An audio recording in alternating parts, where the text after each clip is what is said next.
சாமி இருந்துச்சுன்னா ஒரு ஓட ஆரம்பிச்சுனா நீ பின்னாடி ஓட மாட்டீங்க.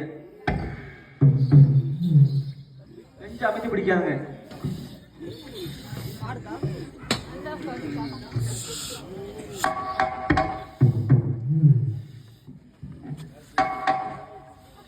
பொறுமை சாமி, பொறுமை பொறுமை பொறுமை.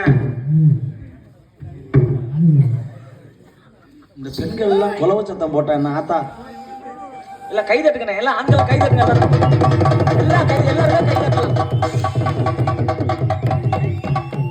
மனவிட்டு தெய்வத்துக்கு நம்ம மனவிட்டு எப்படி வேண்டுமோ அதுவும் மனவிட்டு நம்ம செய்யக்கூடிய வேலையை செஞ்சோம்னா தெய்வத்துடைய அருள் முக்கியமா கிடைக்கிறது ஐதீகம் உண்டு. யாரும் வெக்கப்பட வேண்டாம். மனிதனுக்கு தான் வெக்கப்படணும், தெய்வத்துக்கு வெக்கப்பட வேண்டியதில்லை. அதாவது தயவு செய்து